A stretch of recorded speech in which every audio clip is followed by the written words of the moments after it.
नमस्कार, मेरा नाम है बिलाल और मैं आप सभी का स्वागत करता हूं हमारी आज की एक और बहुत ही ज्यादा महत्वपूर्ण क्लास में। हम लोग मुख्य तौर पर अपनी क्लास 9th के प्यारे बच्चों के साथ बात कर रहे हैं और क्लास 9th के प्यारे बच्चों के साथ बात करते हुए हमारा एक बहुत ही महत्वपूर्ण अध्याय है दोस्तों, उसको हम लोग आप सभी के सामने पेश कर रहे हैं। चैप्टर का नाम आप देख ही पा रहे हैं, चैप्टर का नाम है जनसंख्या और इसका आपके साथ हम लोग आज लेक्चर नंबर 3 करने वाले हैं। इससे पहले हम लोग आप सभी के साथ इस टॉपिक से संबंधित 2 लेक्चर्स को कर चुके हैं। हमने जनसंख्या क्या होती है, जनगणना क्या है, उन सभी बिंदुओं को देखा है। हमारी आज की इस क्लास में हम लोग आप सभी के साथ कुछ बहुत ही महत्वपूर्ण बिंदुओं को पढ़ेंगे। क्या पढ़ेंगे, चलिए देख लेते हैं। हम लोग बात करेंगे आयु संरचना के बारे में। क्या होती है आयु संरचना, आयु संरचना से क्या तात्पर्य होता है उसको समझेंगे। उसके बाद फिर ये व्यावसायिक संरचना का मतलब क्या होता है कि किसी भी देश के अंदर व्यावसायिक संरचना से क्या तात्पर्य होता है, इसका क्या मतलब है ये देखेंगे। स्वास्थ्य किसी भी देश की जनसंख्या को कैसे प्रभावित कर सकता है ये देखेंगे। किशोर जनसंख्या से क्या तात्पर्य होता है और राष्ट्रीय जनसंख्या नीति साल 2000 से क्या तात्पर्य है, इसको हम लोग आप सभी के साथ अपनी आज की इस क्लास में समझने वाले हैं। और उसी के साथ साथ इस चैप्टर से संबंधित महत्वपूर्ण जो हमारे प्रश्न है, जो आपके पेपर के अंदर बहुत बार पूछे गए हैं, या फिर हम लोग कह सकते हैं कि ये सभी प्रश्न आपकी पाठ्य पुस्तक से संबंधित हैं, इसको एक एक कर भी हम लोग देखेंगे। चलिए दोस्तों, शुरुआत करते हैं आप सभी के साथ। और सबसे पहले मुख्य तौर पर आयु संरचना से क्या तात्पर्य है, इसको समझने की कोशिश करते हैं। भाई, आयु संरचना की बात हो रही है और भारत की जो आयु संरचना है या फिर भारत के अंदर जो हम अलग अलग आयु को देखते हैं, अलग अलग उम्र को देखते हैं, अलग अलग एज को देखते हैं, इसको हमने क्या किया, इसको हमने धनात्मक पहलू के रूप में देखा है। आप क्या देखते हैं कि मुख्य तौर पर भारत में हमने आयु के 3 ग्रुप्स बांट दिए हैं। सबसे पहले कहलाते हैं मुख्य तौर पर 15 साल से कम, है ना। तो 1 साल से लेकर 15 साल तक के जो आयु के लोग होते हैं उन्हें हम लोग क्या कहते हैं दोस्तों, उन्हें हम लोग बच्चे कहते हैं। जी हाँ, बिल्कुल सही बात है कि जो 15 साल से छोटे हमारे लोग होते हैं उन्हें हम लोग बच्चों की श्रेणी में रखते हैं। और साल 2011 की जनगणना के अनुसार हम देखते हैं कि हमारे देश के अंदर लगभग 31% के 100 में से, लगता है यहां पर यह बताया जा रहा है कि 100 में से लगभग 31% जो हमारे भारत के निवासी हैं वो क्या है बच्चों, आपको बच्चे दिखते हैं। तो भारत में बड़ी संख्या में आपको क्या दिख रहा है, 31.1% आपको क्या दिखते हैं, बच्चे दिखते हैं। वहीं भारत के अंदर जो हमारी आयु संरचना का दूसरा स्वरूप है, इसे हम लोग कहते हैं वयस्क।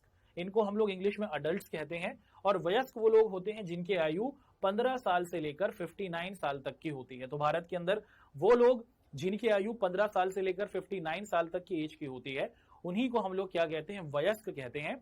और आप देखते हैं कि भारत की साल 2011 की जनगणना के अनुसार हमने देखा कि हमारे देश में लगभग 63% लोग हैं, 63.6% जो लोग हैं वो वयस्क हैं, वो अडल्ट हैं, जो आपको क्या दिखता है, जो आपको भिन्न भिन्न कामों में कार्यरत लोग दिखते हैं।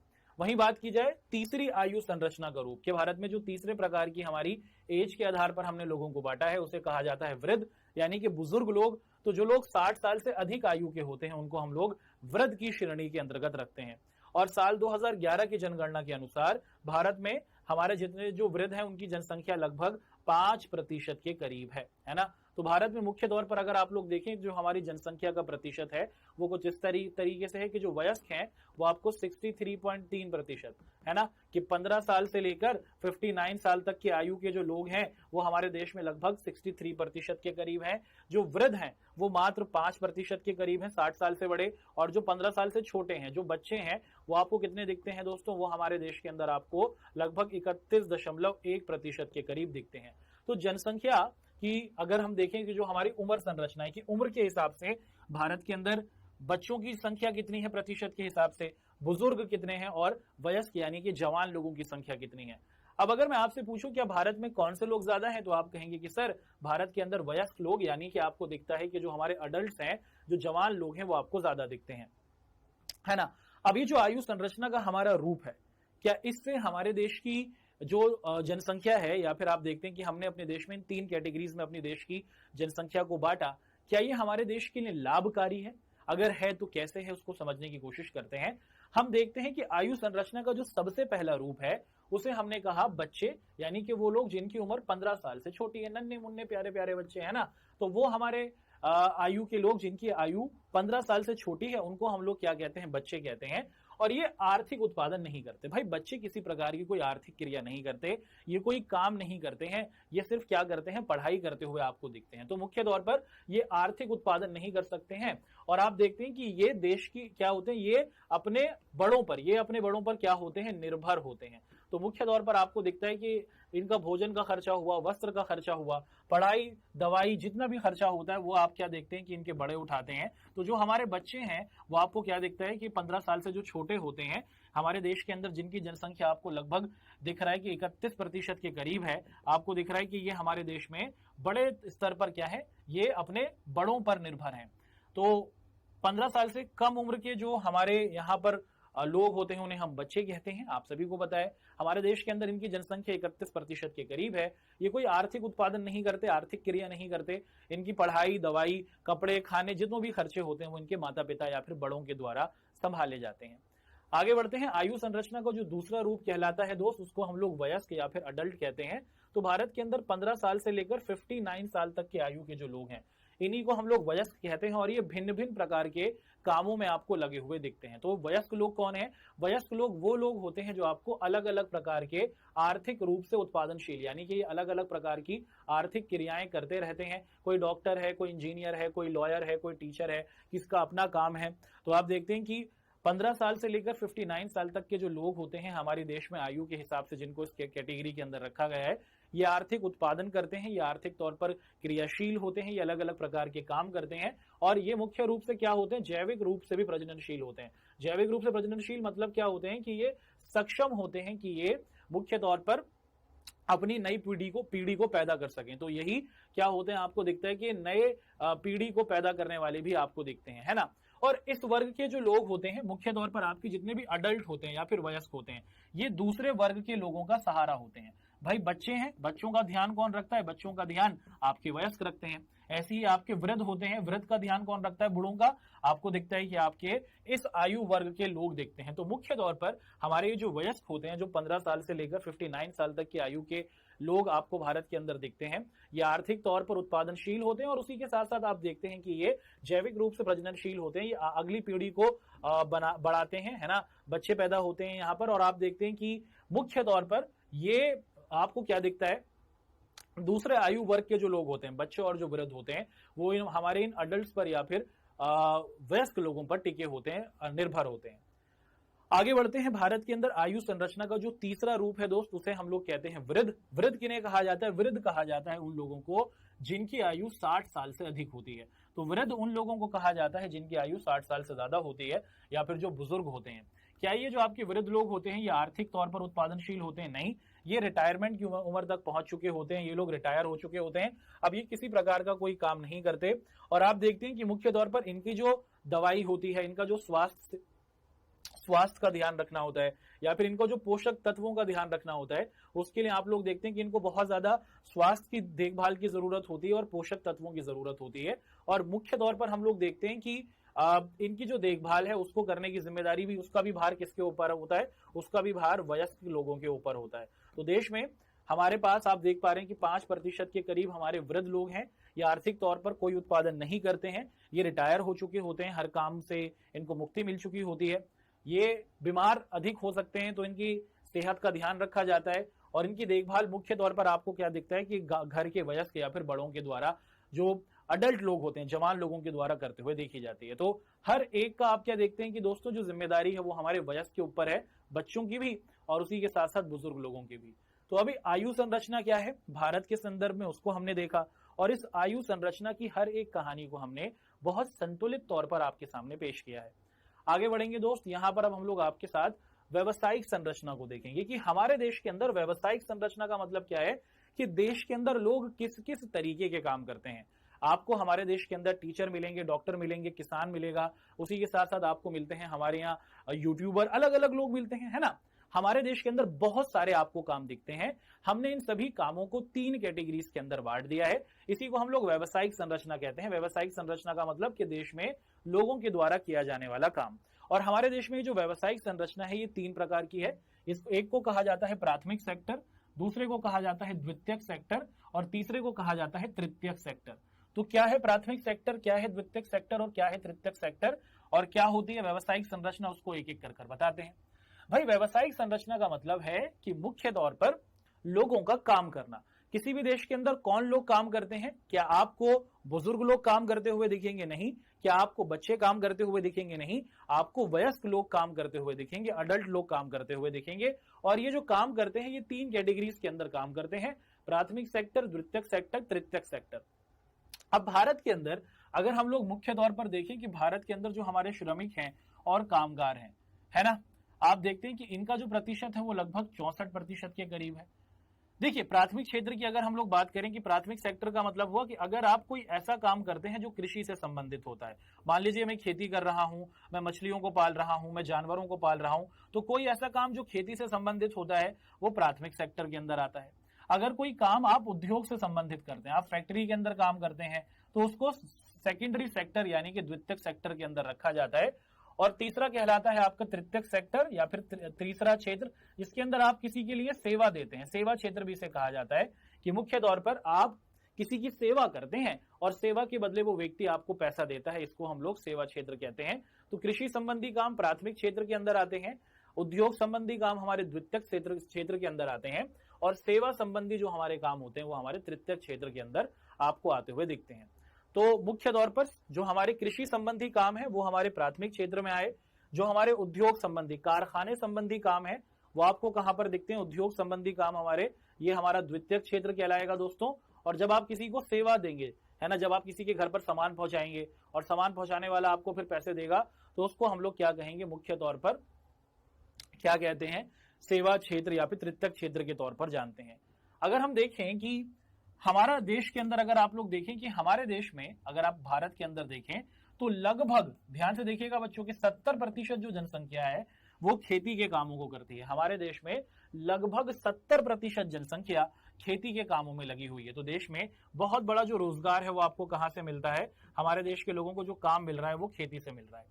द्वितीयक और तृतीयक सेक्टर के अंदर हम लोग देखें कि हमारा जो फैक्ट्रीज है और उसी के साथ साथ जो हमारा तृतीयक क्षेत्र यानी कि जो सेवा वाला क्षेत्र है, इसके अंदर भी आप लोग देखते हैं कि लोगों की उपस्थिति है। लेकिन आप ये देखते हैं कि मुख्य तौर पर रोजगार देने के मामले में अभी ये पीछे है। देश की लगभग 70% जनसंख्या, हर 100 में से 70 लोग खेती का काम कर रहे हैं।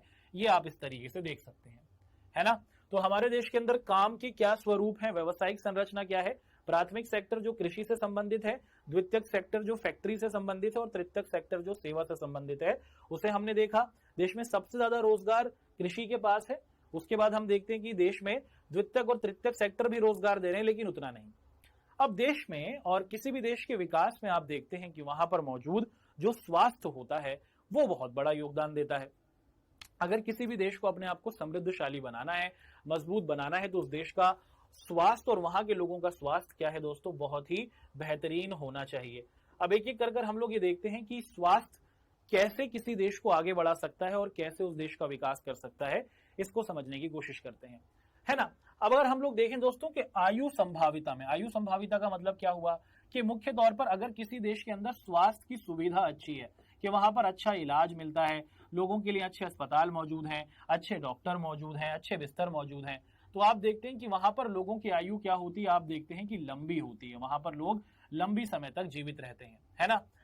तो आयु संभाविता का मतलब होता है कि मुख्य तौर पर किसी देश के अंदर जो मृत्यु दर है उसमें गिरावट आना, कि लोग जो मर रहे हैं उसमें गिरावट आना, कि अगर किसी देश में कम लोगों की मृत्यु होती है, लोग लंबी आयु तक जीते हैं, तो उसको उस देश की क्या माना जाता है? कि वहां पर अच्छी आयु संभाविता है।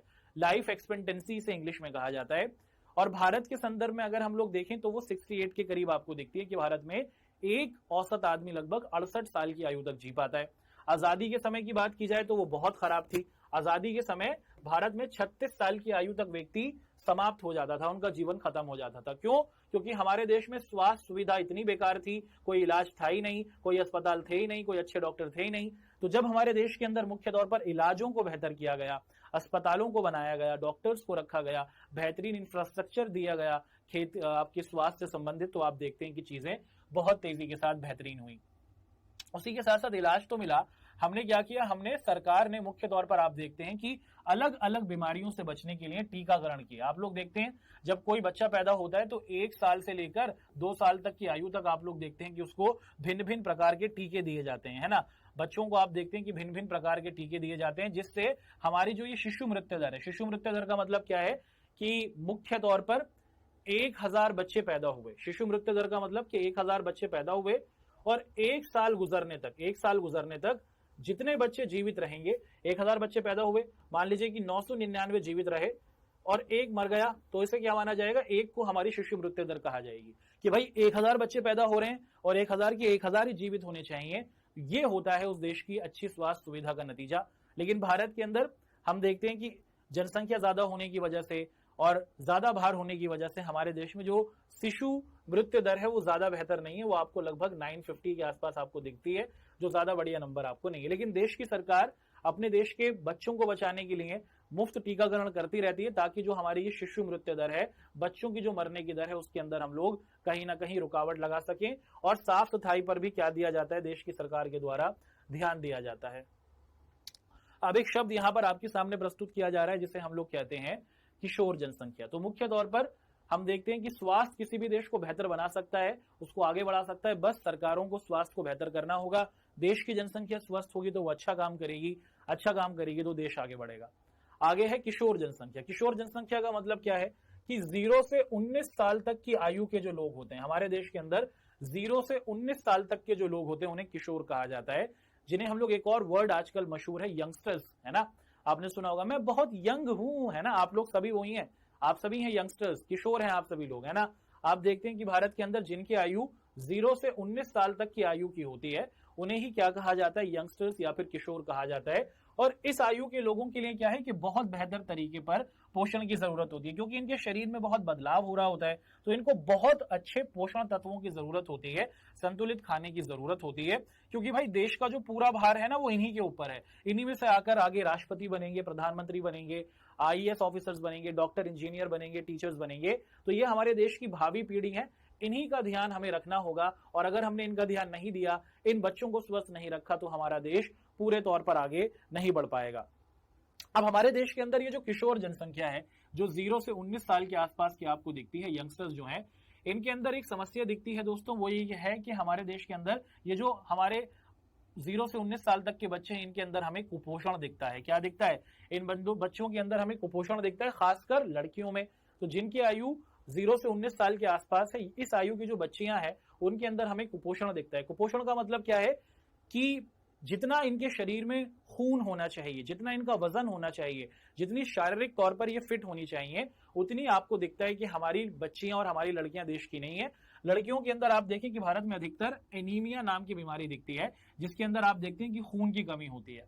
और इस बीमारी के लिए सरकार क्या कर रही है, लोगों को जागरूक कर रही है। सरकारी स्कूलों में आप देखते हैं कि आयरन की फ्री गोलियां बंटवाई जाती हैं, और ये आयरन की जो फ्री गोलियां बंटवाई जाती हैं इसलिए ताकि जो शरीर के अंदर खून की कमी है इसे कम किया जा सके, क्योंकि अगर हमारे बच्चे ही स्वस्थ नहीं होंगे तो हमारा भविष्य जो ये संभालेंगे वो भी स्वस्थ नहीं होगा। तो किशोर जनसंख्या को स्वस्थ करने के लिए आप देखते हैं कि बड़े स्तर पर इस प्रकार के काम को किया जाता है।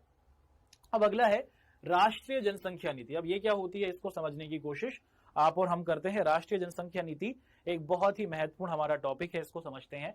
राष्ट्रीय जनसंख्या नीति क्या है दोस्तों, कि साल 2000 के अंदर मुख्य तौर पर क्या किया गया, भारत की सरकार को समझ में आया कि हमें अपने किशोरों पर बहुत ज्यादा ध्यान देने की जरूरत है, क्योंकि यही हमारे देश का आगे चलकर भविष्य होने वाले हैं। और इसी बात को ध्यान में रखकर क्या किया गया कि किशोरों को अच्छा खाना मिले, यंगस्टर्स को अच्छा खाना मिले, इनको पूरा संतुलित ध्यान मिले, इसके लिए क्या किया गया कि किशोरों के अंदर यौन रोग जो होते हैं, है ना, और उसी के साथ साथ आप देखते हैं कि अवांछित गर्भधारण हो जाता है, बाल विवाह कर दिया जाता है, असुरक्षित यौन संबंध किया जाता है। तो सरकार ने बच्चों में सेक्स एजुकेशन की तरफ क्या किया, बच्चों का ध्यान दिलाने की कोशिश की कि इस आयु के अंदर बच्चे बहुत ज्यादा आकर्षित होते हैं विपरीत लिंग की तरफ, लड़के लड़कियों की तरफ, लड़कियां लड़कों की तरफ, और इसकी वजह से आप देखते हैं कि वो असुरक्षित यौन संबंध बना लेते हैं, जिससे आप देखते हैं कि अवांछित गर्भधारण हो जाता है।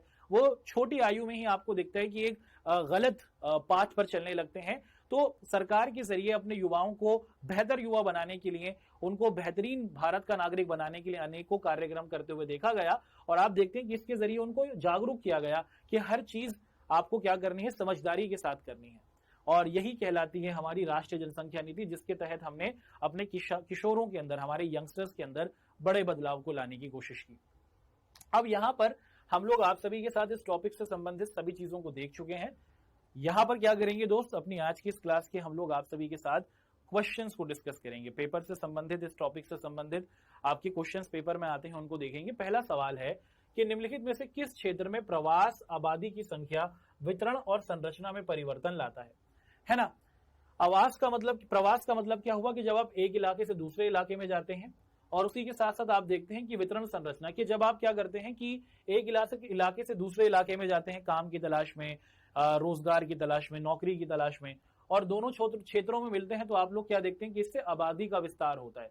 अब यूपी के सब लोग मान लीजिए कि दिल्ली आ जाते हैं, तो इससे क्या हुआ, आप देखते हैं कि प्रवास हुआ। प्रवास का मतलब कि लोग एक जगह से दूसरी जगह गए, तो ये जो यूपी की पॉपुलेशन थी वो दिल्ली में आ गई और दिल्ली की पॉपुलेशन आपको बढ़ती हुई दिखी। तो आप यही देखते हैं कि प्रवास की वजह से मुख्य तौर पर आबादी की जो आपकी संख्या होती है उसमें आपको बदलाव दिखता है। अगला है कि जनसंख्या में बच्चों का एक बहुत बड़ा अनुपात निम्नलिखित में से किसका परिणाम है। कि हमारे देश के अंदर अगर आप देखें लगभग 31% जनसंख्या आपको कैसी दिखती है, बच्चों की रूपती है। तो वो क्या है कि अगर किसी देश के अंदर बड़ी संख्या में हमें क्या दिख रहा है, बच्चों की उपस्थिति दिख रही है, तो वो ये दर्शाता है कि उस देश के अंदर उच्च जन्म दर है, यानी कि वहां पर ज्यादा बच्चों की पैदाइश होती है। और उच्च जन्म दर का मतलब है कि वहां पर जो बच्चे हैं, 1000 बच्चे अगर पैदा होते हैं तो प्रति 1000 पर आपको दिखता है कि लगभग 950 या फिर उससे ज्यादा बच्चे तो जीते ही हैं, वहां पर अच्छी जन्म दर है। अगला है कि निम्नलिखित में से कौन सा एक जनसंख्या वृद्धि का परिणाम दर्शाता है। जनसंख्या वृद्धि कैसे हम साबित कर सकते हैं कि प्रति वर्ष लोगों की संख्या में होने वाली वृद्धि।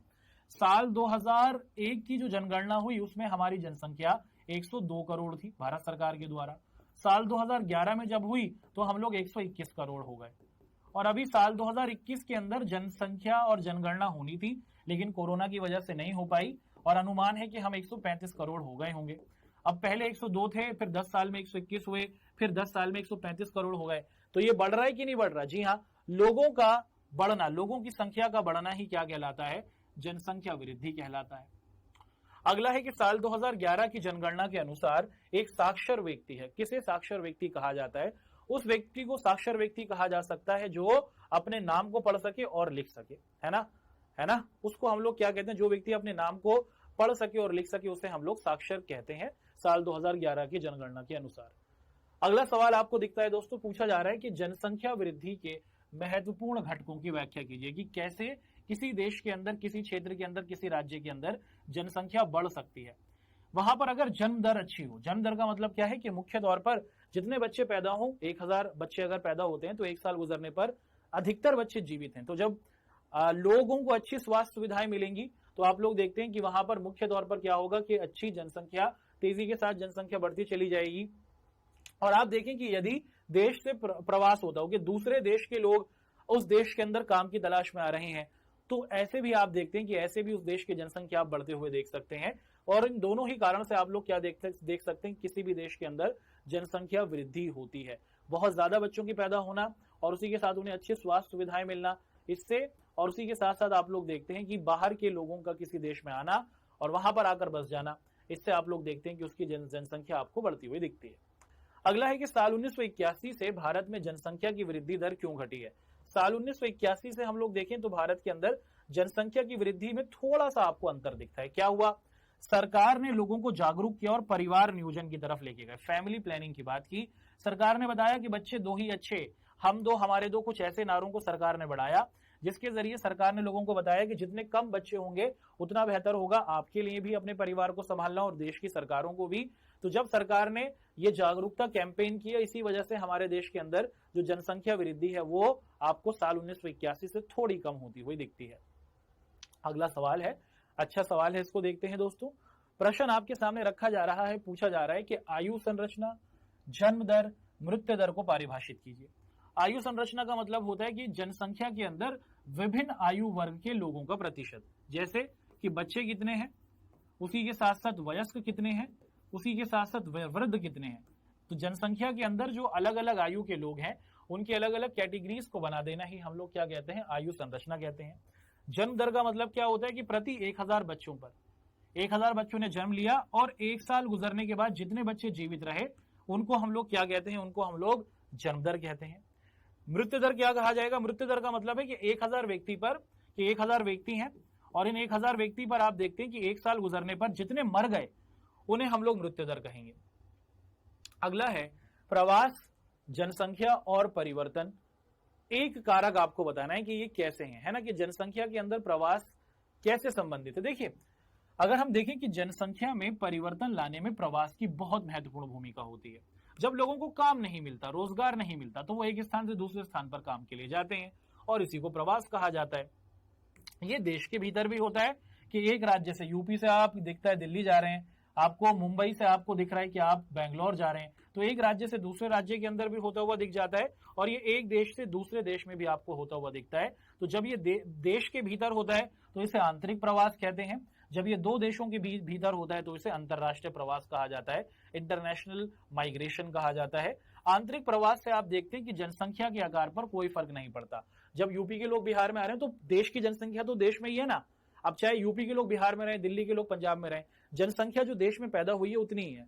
लेकिन जब आप क्या देखते हैं कि मुख्य तौर पर जब आपका ये अंतरराष्ट्रीय प्रवास होता है ना, कि जब किसी दूसरे देश के लोग किसी एक और देश में आ जाते हैं तो उससे उस देश के अंदर जनसंख्या में थोड़ा सा आपको परिवर्तन होता हुआ दिखता है। अगला सवाल है कि जनसंख्या वृद्धि एवं जनसंख्या परिवर्तन के बीच में आपको अंतर बताना है कि जनसंख्या वृद्धि और जनसंख्या परिवर्तन में क्या अंतर होता है। जनसंख्या वृद्धि का मतलब होता है कि जो लोगों की संख्या है उनमें धीरे धीरे कर बढ़ना। लोगों का क्या है दोस्तों, आप देखते हैं कि उनका बढ़ते जाना। जैसे आप पीछे देख पाए हैं, साल 2001 में 102 करोड़ थे, साल 2011 में 121 करोड़, साल 2021 में 135 करोड़। तो आप यहां पर देखते हैं कि लोगों का जन्म होता है ना ज्यादा से ज्यादा, इसी को हम लोग जनसंख्या वृद्धि कहते हैं। और जनसंख्या परिवर्तन का मतलब क्या है कि जनसंख्या परिवर्तन का मतलब कि लोगों में, एक देश की जनसंख्या में आप देखें कि लोगों का कितने बच्चे हैं, कितने आपके जवान हैं और कितने आपके वृद्ध हैं, है ना। इसी को हम लोग क्या कहते हैं, जनसंख्या परिवर्तन कहते हैं। कुछ लोग बुजुर्ग हैं, कुछ लोग जवान हैं, कुछ लोग बड़े हैं, कुछ लोग अलग अलग तरीके के काम करते हैं, व्यवसायिक संरचना, आयु संभाविता के कितने लोग कितनी आयु तक जीवित रहते हैं, साक्षरता के लोग कितना पढ़े लिखे हैं, इसी को जनसंख्या परिवर्तन कहा जाता है।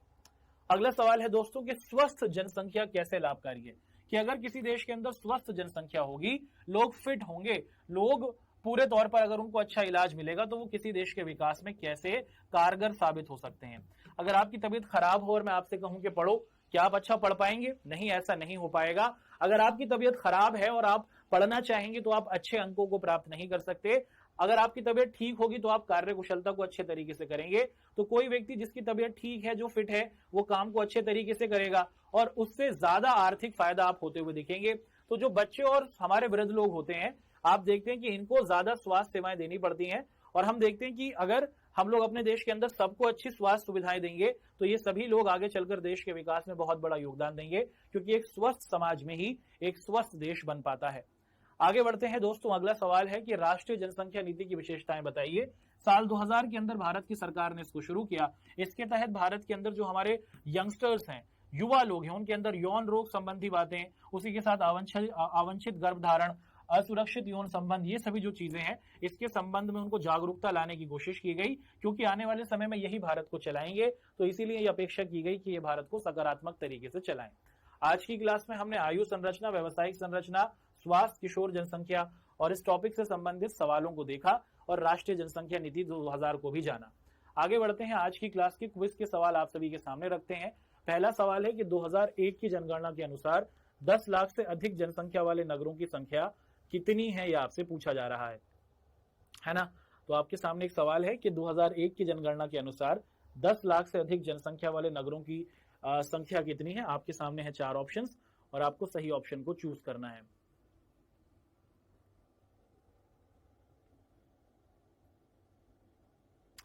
बढ़ते हैं आगे। केरल राज्य के उच्च साक्षरता का कारण है कि केरल के अंदर आप देखें कि वहां पर लोग ज्यादा पढ़े लिखे हैं। कारण क्या है ये आपको बताना है। 4 ऑप्शंस आपके सामने हैं, जल्दी से आपको सही ऑप्शन को चूज करना है ना, कि केरल राज्य के अंदर उच्च साक्षरता के कारण क्या है ये आपको बताने हैं।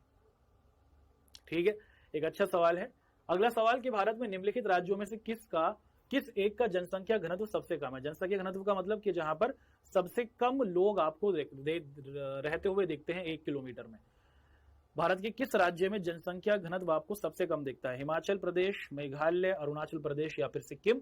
4 आपके सामने ऑप्शन हैं और आपको सही ऑप्शन को चूज करना है ना। तो बताइए दोस्तों आपके हिसाब से सही ऑप्शन क्या है। 4 ऑप्शंस आपको यहां पर दिख रहे हैं।